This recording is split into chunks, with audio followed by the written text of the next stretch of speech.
Hello, everyone, and welcome back to For St. Pete's Sake. This is the official podcast by the Stonewall Democrats, where we deep dive into everything political in Pinellas County, across the state of Florida, and beyond.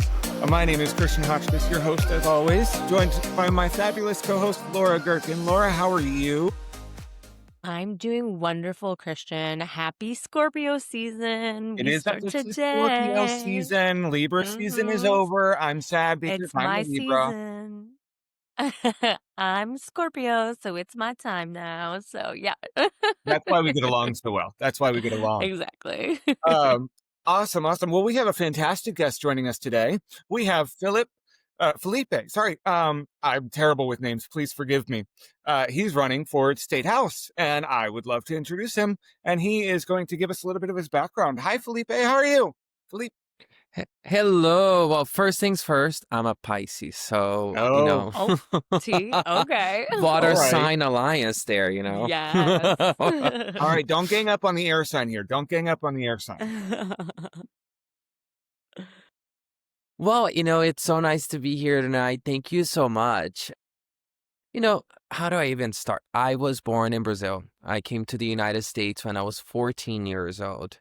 And previous to that, I lived in a very low income community back home, which really is the reason why I migrated to the United States, seeking a better future, an opportunity.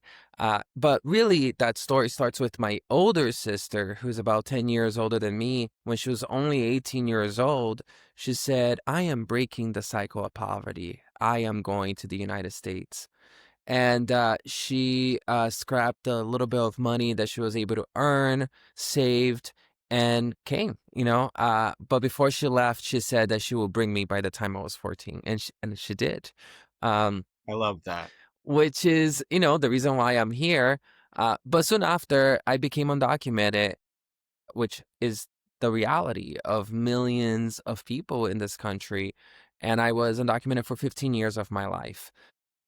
But through that very difficult experience, I was able to become involved with the immigrant rights movement, which changed my life. So I started as a young organizer, a dreamer, fighting for the Dream Act, pushing for DACA. That's where I come from, right? That's my kind of like advocacy work background. And but all of that, just to say that a person who come from such humble beginnings, right, can still dream to support and serve the community in a different way. And to me, I shared this story too because I want others to feel compelled to also run for office because I believe in it and I believe that we can make a difference and our stories matter. That is so cool that your sister was able to, but it's so cool that she at that age would promise to bring you over and then to be like, a 24-year-old taking care of a 14-year-old, like, oh my gosh, the most kudos to her. Like she is, that is an absurdly strong woman. That's so cool. Because I'm here, my big old age of, and I couldn't take care of a 14-year-old, so that's amazing. No, seriously, she is to me a superhero for sure. I love it. Absolutely. Love it. Well, I want to first, real quick, I want to get this right, and I want our listeners to know. Can you please correct me on the pronunciation of your name? Okay, so my name is Felipe Sousa-Lazaballet. It's a mouthful. It's a very long name. I love it. I love it. I just wanted our listeners to know Beautiful. exactly who we're talking to and make sure that they are able to pronounce it right as well. So, Felipe, thank you for joining us again. Um, Tell us, what made you run for office? Was it just the being growing up undocumented and chasing the dream, or was there more? Give us that sort of background. Yes, absolutely. I honestly never thought of running for office. That's just the truth. I became a citizen back in 2021, which, changed my life. And I was able to start voting and participating in that way. But a lot changed in the last election, right? Well, when Trump became president, run immigrant rights organization here in Central Florida, and I knew we were going to be in serious trouble. The work that we do is both centering immigrants, but also centering LGBTQ plus communities, which both communities are targeted right now. Mhm. Yeah. And I just sat with that, and I'm a person of faith. So I talked to God and said, hey, I'm willing to do whatever it takes, right? Like this moment requires a certain level of seriousness that you have to be open to making sacrifices. And I just left it like that. But one day in December, the representative, Anna Escamani, texted me. Ooh-tee. We love And her. asked if I would be if I would be willing, to run for her seat, the one that she has been holding for 8 years now. And I always joke and say it's on a third paragraph because DeSantis did some horrible thing. Then whatever that is the first paragraph. The second paragraph is DeSantis saying something hateful. And then is honest Kamani right there saying, hell no, we don't stand for this. This is not who we are as a people. Mhm. And, like that means a lot to get that kind of call to action from her. And also a good friend of mine who is the chairperson of the party here also had a conversation with me about it too. So yeah, I spoke with my husband and asked him, if he felt it was okay because it is not just me, right? Absolutely. And he completely supported me, which is incredible. So I went for it because I do think that if we don't have a seat at the table, we are going to be in the menu. For sure. And that's, I'm glad that you painted a picture more of what I was going to ask next, where the seat that you're running for is. And so just so that, Anna Askamani holds the seat and it's like Orlando-ish, Orlando and then some, right? Yes, yes, yes, yes. So Perfect. it's essentially a big part of Orlando, also Winter Park, about half of it, and about half of Maitland, and it, and also the historic town of Eatonville.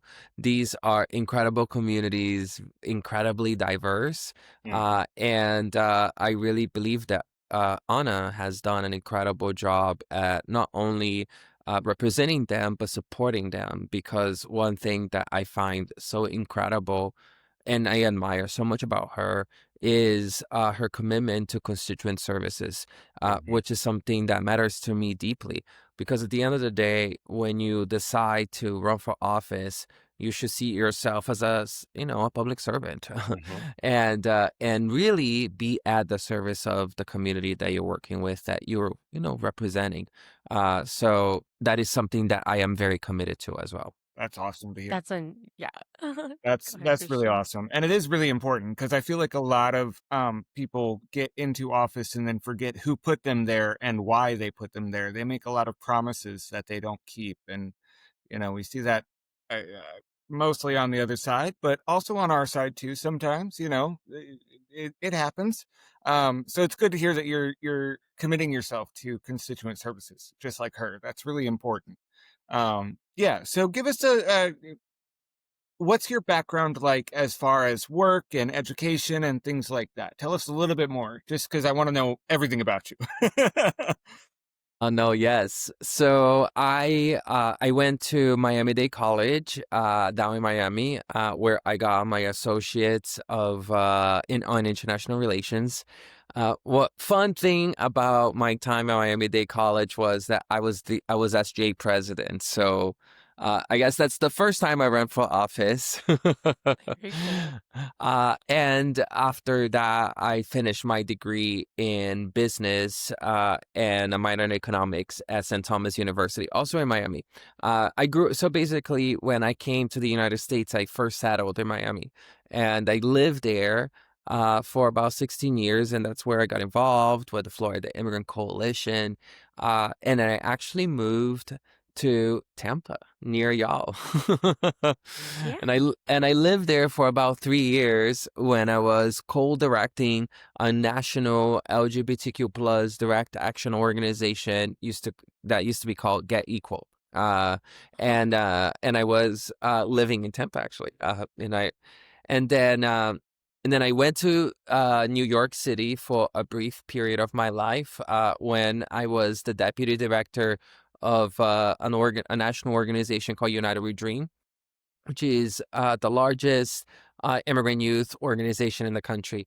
And then I worked at this big company called ThoughtWorks in their philanthropic side. During that time, I it was an incredible job, I have to say. I got to travel the world and learn from other movements across, especially Latin America, because that was my job to support them. And then Pulse happened. And I think that all of us remember exactly where we were in that Yeah, moment. And absolutely. and I was I had come to Florida maybe a week before. I was in LA actually doing a workshop on affordable housing, and my phone just got a bunch of text messages because so many of my friends thought that I was still in Florida, right? Right. And they may be at Pulse. So I felt like here I am, going around the world trying to help so many other people, but my own home is on fire. I have to come home. So I felt like I had to come back. So first, myself and a few friends worked together on a community assessment of what happened here in Orlando, and then basically, I mean, we raised $2 million and started an organization that supports LGBTQ plus organizations to this day called Contigo Fund. Uh, and then during that time, Orlando Mayor Buddy Dyer's office was looking for someone to support the healing and bringing the services to the people impacted, especially the families of the 49 plus the survivors. And that was my first job. I came to work at the city of Orlando. I worked at as the LGBTQ liaison too with Mayor Buddy Dyer. And then I left to work at the Hope Community Center, which is where I'm the executive director. Hope Community Center is an organization that's been around for 50 years. We are just such an incredible organization. We serve over 20,000 people every single year in Central Florida. And, and we are, also facing this moment head on, which is really hard, as y'all know, for all of us. Yeah. I think some of my favorite people that emerge in politics come out of nonprofit work because I mean you already have that service based heart and and then obviously you care about the welfare and being of other people. So I just I love hearing more about that background. And I don't know. I think again, I've only been in Florida for 3 years. So I did experience Pulse from when I was still living in Ohio. And I do remember because I remember this bubbled up recently again when they were talking about when, crosswalk Mhm. summer of crosswalk paint happened, and that it was bringing up some people were upset with that being the only memorial in Orlando for Pulse was just like the crosswalk because there hadn't been anything more permanent, done yet. So is that something that you've had experience with that you can, talk to us about? Yeah, no, absolutely. This definitely is it's a very much alive conversation here in Orlando, in Central Florida as a whole, but definitely in the city of Orlando.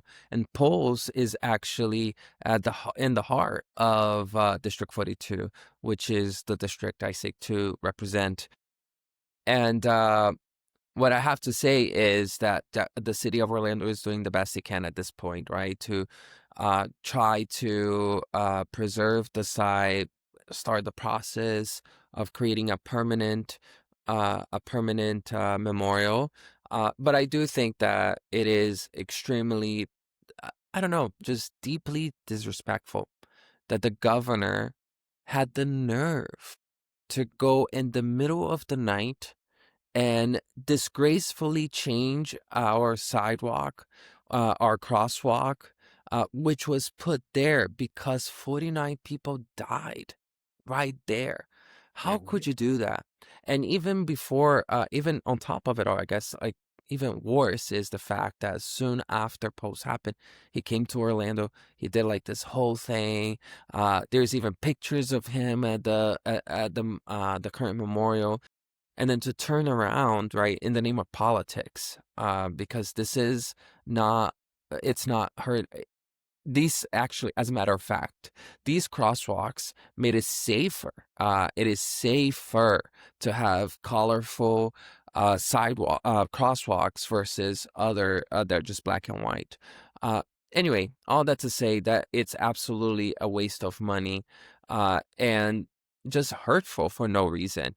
And I really think that that's important for us to really sit with.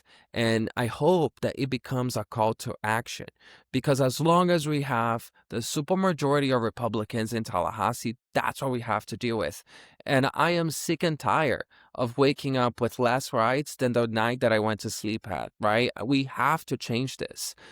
So all of us got to take action, right? Whether it is by voting, talking to friends, canvassing, running for office, whatever it may be.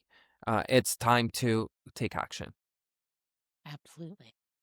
Speaking of taking action, over the past weekend was the No Kings 2 part New King. Were you able to get out and about? Did you see any cool signs? Like, how was your vibe for on Saturday? It was incredible. Actually, the last Saturday was both No Kings here and Come Out with Pride, which is our Pride in Orlando, which brings together over 230,000 people. So it was an incredible day. First at the protest, it was extremely peaceful, very deeply. I felt the speakers spoke so eloquently about some of the biggest problems happening right now and working together to figure out what is the path forward. I think that's what the message is, right, of that day. But thousands of people, that was so inspiring.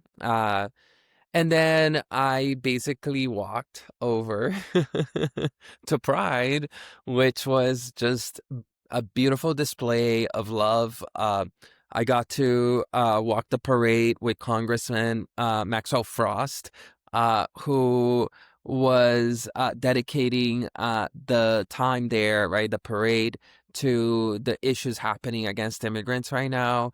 And it was just a really, and also, by the way, he's the coolest congressperson ever. He was Mhm. playing with his band, like while Oh, we're on this yeah. parade. So we had live music. So it was I love really, it. really, really Love cool, really that. fun. I love it. Yeah, Saturday was amazing. I gotta say, and just a quick shout out to Hernando County here. I was driving through. I wasn't able to make it out because I had COVID, so I was sick. But I was able to drive past, and I did see a Trump country sign. It was the biggest sign that I saw on the side of the street, and there were about 250 people around this sign. So I was really concerned for a moment that it was an anti-protest against the No Kings. However, as I got closer, I noticed that that was the only Trump sign, and there were about 250 to 300 people out here in Hernando County protesting for in support of No Kings.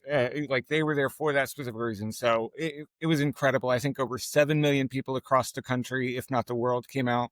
I know there were places like the UK, France, Italy, Germany, a lot of places, a lot of different countries had this same rally.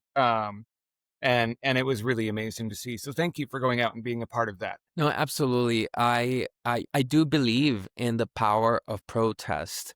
And I Mhm. also think that we have to fight to protect it. Our civil rights are under attack. And if we don't unite and push back, protest, but also come out to vote and participate in other ways, join organizations, I do think that we can change the world. I always say this, I am in the business of social change. I believe it deeply. And it doesn't come, it has never come by people staying home quiet. Mhm. We got to take action. And I was just so happy and inspired to see so many people out. And then literally just a couple of hours later, just see that incredible, beautiful display of love that prides bring together. Just a beautiful day for me for sure this Saturday. Absolutely. Well, again, thank you so much for being a part of it. I kind of want to get into the political side of things. So, if you can name the top one, or if you have two or three of the top issues that you're really getting involved for, and how you think that you'll be able to work towards those goals and fixing those issues.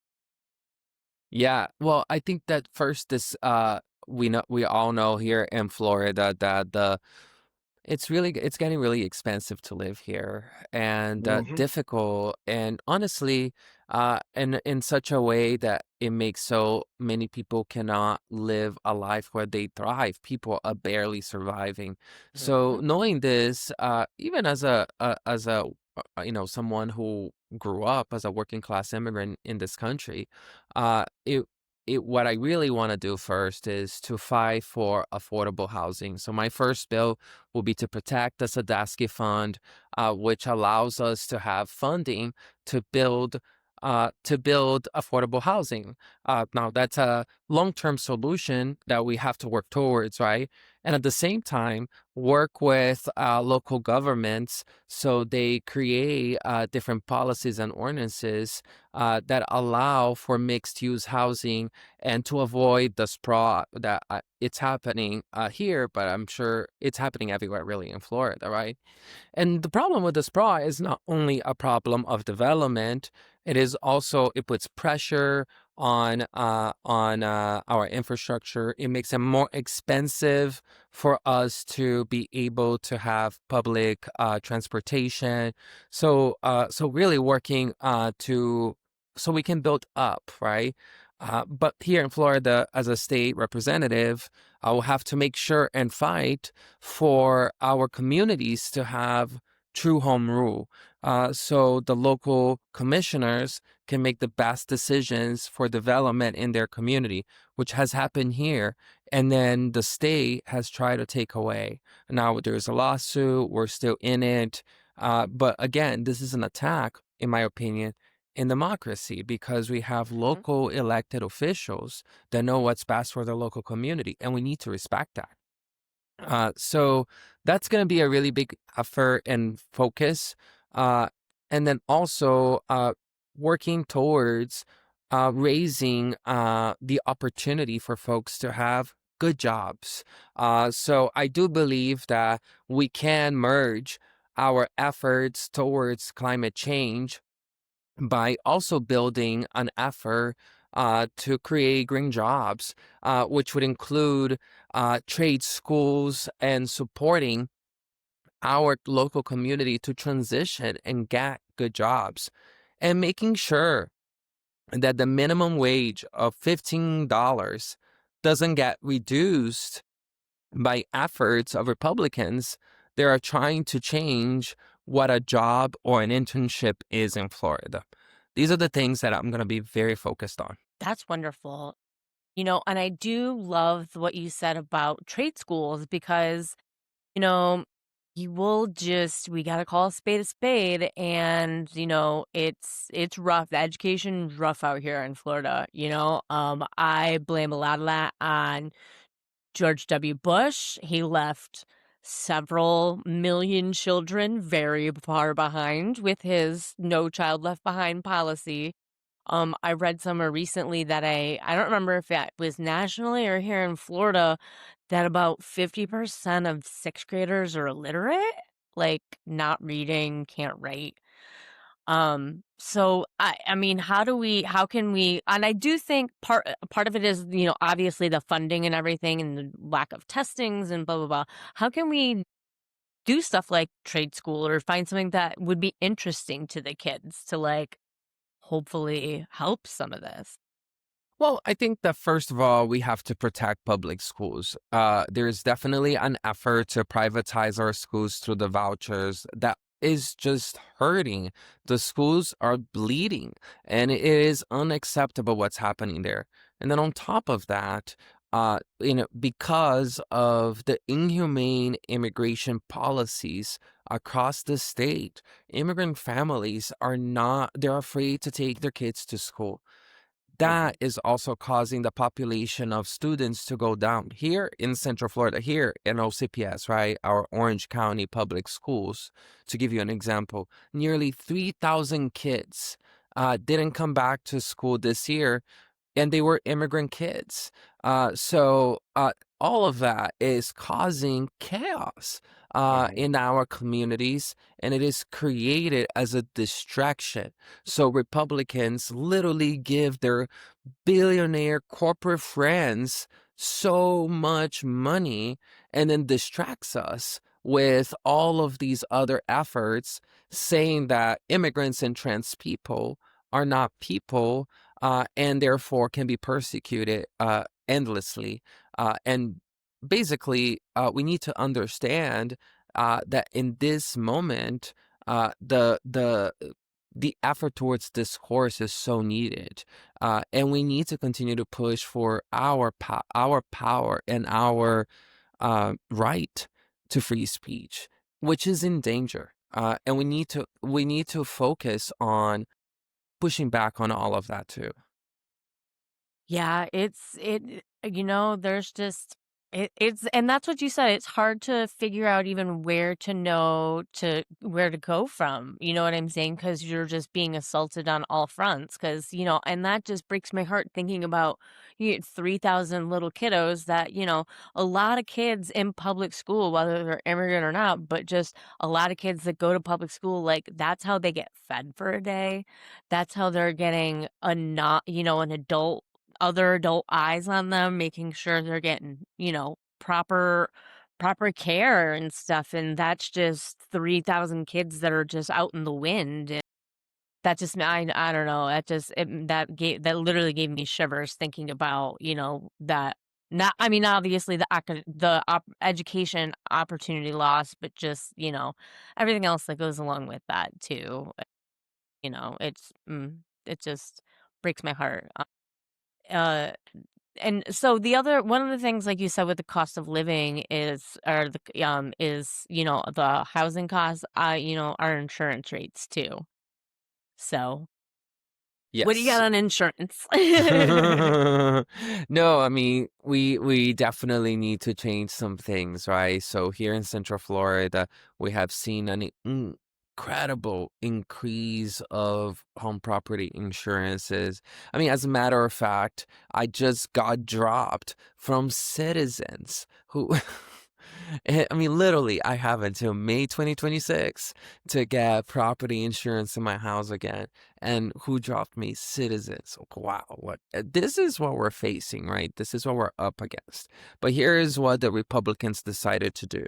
They decided to make it harder for us to sue these humongous corporations when they refuse to pay us out when we get hurt.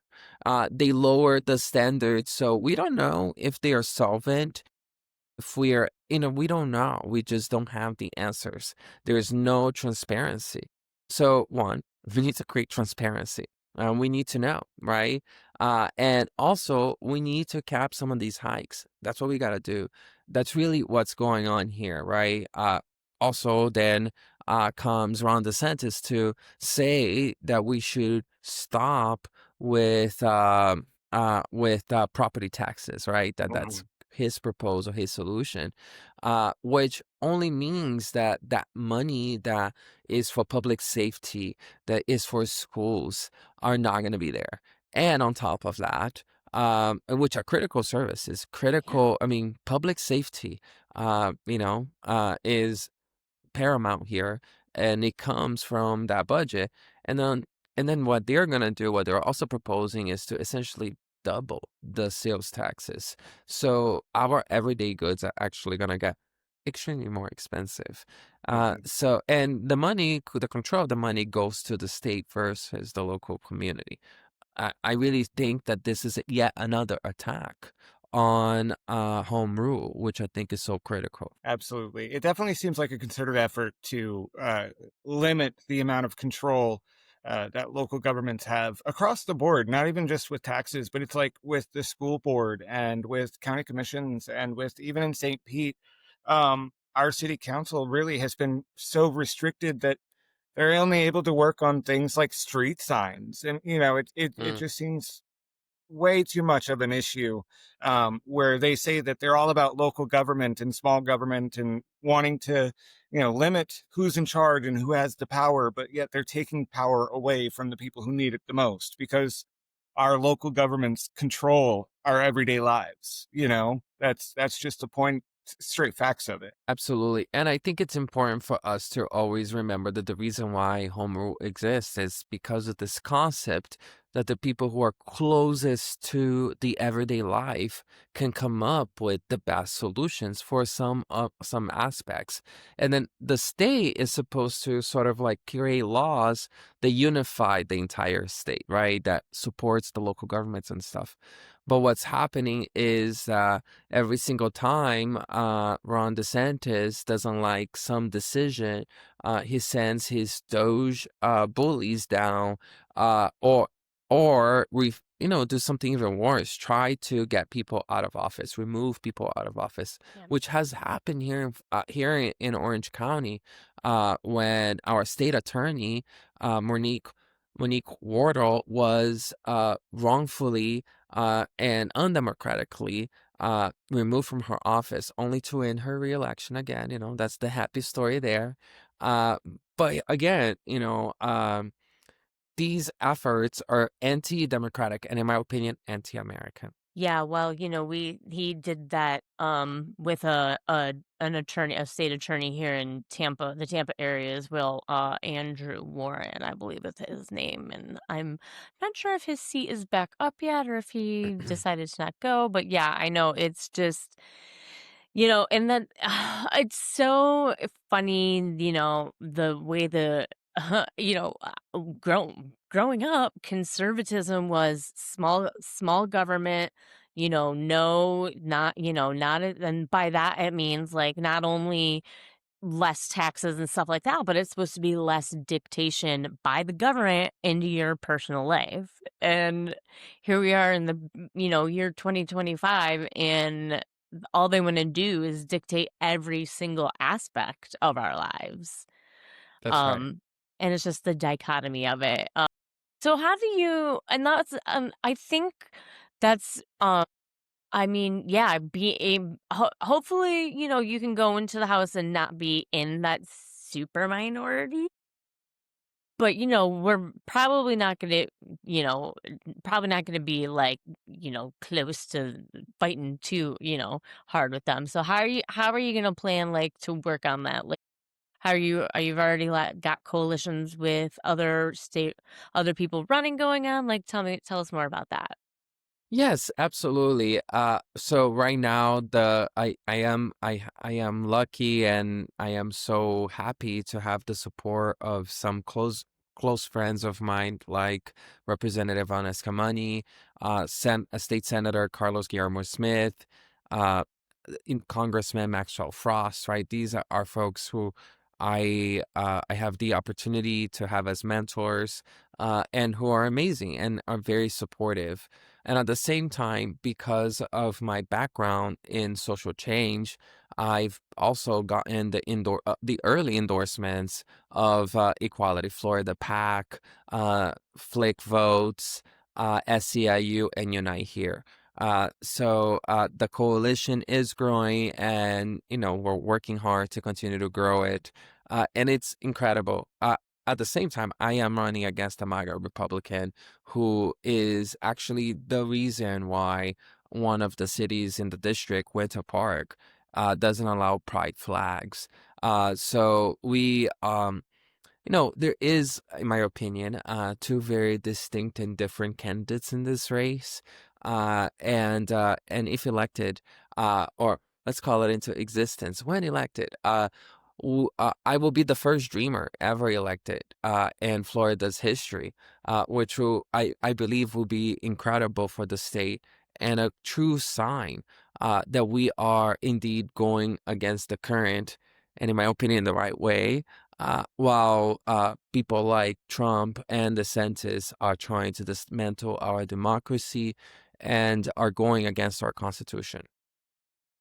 I would love that. Like, obviously, I would love to see you get elected from multiple reasons, but it would be so cool to know that, especially that part of Florida brings us our first Gen Z member of Congress and then possibly our first Dreamer state rep. Like, that would be so cool. Be incredible. I would love it if we could break those barriers down because they need to be broken. That's amazing. Um, well, before we move on to our last subject, is there anything that we haven't touched on that you would like to talk about real quick, give your opinion on, or anything like that that you want the people to know?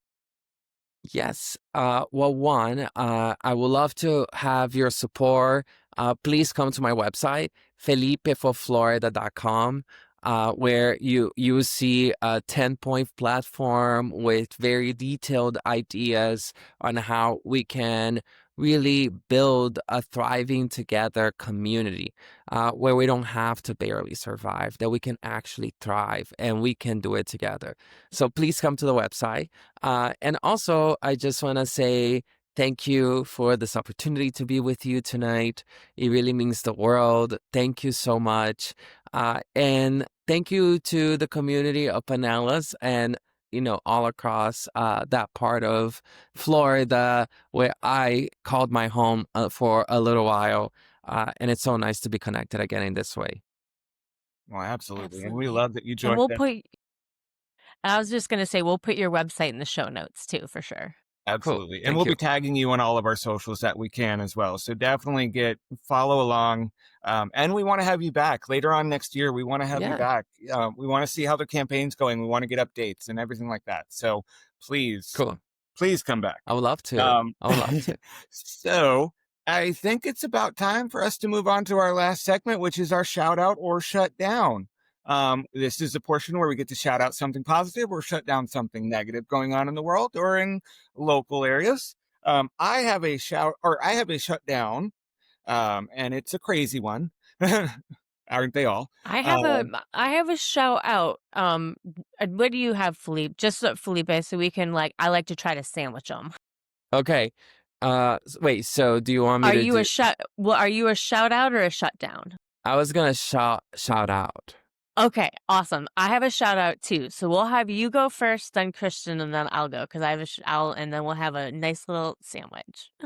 Okay, so I'll start with shout out to Sister Ann Kendrick, who is actually the founder of the Hope Community Center. She is a Catholic nun, 81 years old, and actually this last Saturday she was a Grand Marshal for Come Out with Pride because of her work towards LGBTQ plus inclusion in Central Florida. So shout out to her.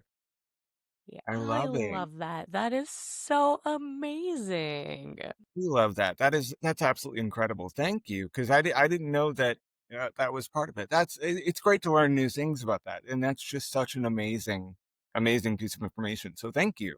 Um, Right? I love seeing people of Jesus be about Jesus. yes, I know. I'm absolutely, like, wait, I absolutely. think that Jesus guy I read on the Bible is not like this.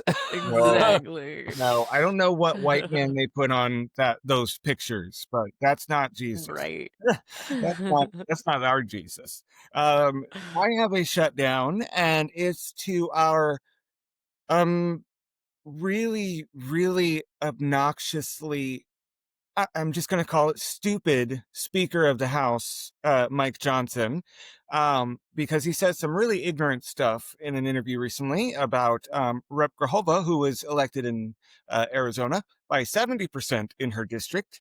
And it was something along the lines of, instead of her making TikTok, she should be working for her constituents. And I just kind of want to shut this down because he's the entire reason she's not working for her constituents right now. She was elected, I believe it was, correct me, 17 or 70 days ago. I'm not sure exactly when the timeline was, Yeah. many, many weeks ago. And he has failed to bring her in and swear her into Congress. Meanwhile, I remember vividly a few months ago, he had no problem swearing in two Republican members within 48 hours of their elections. So for him to say some ignorant stuff like that, it just really irks me, because he's the one keeping the Republicans out of DC, sending them home. He's the one that's not negotiating with the Democrats. He's the one that's putting this whole show on. And it seems like the only reason is to protect child predators at this point, because he knows That's that right. as soon as Rep. Grijalva gets sworn in, she's the 218th vote to release the Epstein files. And I don't think that's just mere coincidence. So I want to shut that down so hard. So hard. You're so right. I just, it's like there we get this thing. A podcast that I listen to that I love called Hysteria from Crooked Media, Erin Ryan, one of her things, she said that, like, okay, since we're like in the crazy minority now, we get to be the crazy minority. So we get conspiracy theories back. Like, they're ours. And like this whole Jeffrey Epstein thing like has me with, I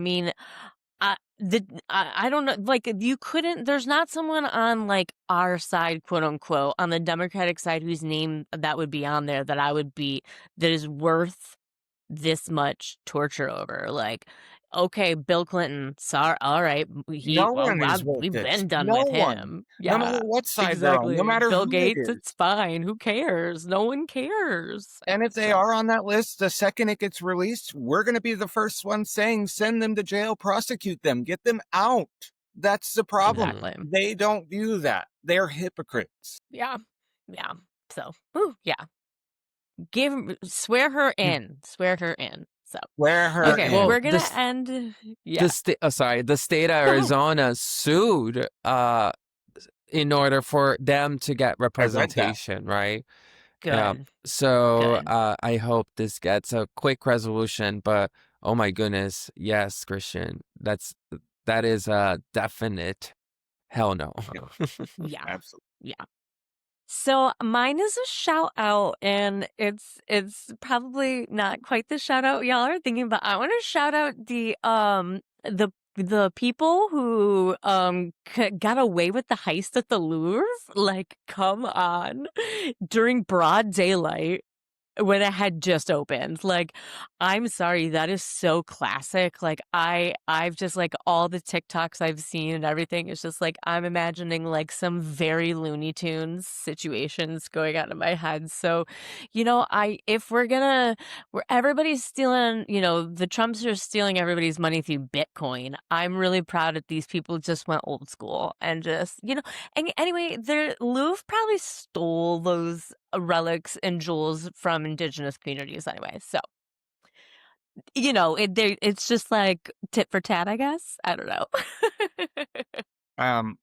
Yeah, I was that's watching the crazy. news wondering what happened there for sure. I was like, wait, what? How I could this know, have it's happened? wild. It's wild. Crazy. Well, one more time, Felipe, if you don't mind giving us where our listeners can find you again. Just give us all that information real quick before we jump out. Sure. Well, one, I would love for y'all to visit my website, felipeforflorida.com. And also my handle on Instagram and TikTok is @FelipeForFlorida. Perfect. Awesome. And we Perfect. will, Well, thank you yep, again. and we'll tag you and all of those. Absolutely. Amazing. And Thank again, you so thank you so much for joining us. We really do want to have you back next year. So we'll get it on the calendars and we will make sure that we get an update from you. And it'll be amazing to hear from you then. I'm sure we'll have a better view of what's going on in the world and how the race is going. And I have no doubts. I have high hopes. Well, thank you so much. I love to be here. Yes, let's do this again. All right, so please remember, excuse me. All right, try that again. Please remember, listeners, to like and follow us. We're on Facebook, Instagram, TikTok, and YouTube. We're on all of those as @ForSt.PeteSake. That's @ForSt.PeteSake. You can subscribe to our podcast wherever you listen. Leave a rate and review to help promote the podcast on the algorithms, and we would love you forever. We'll be back next week with more stories from the people doing the hard work to keep your community better. Until next time, for St. Pete's sake, keep pushing for change.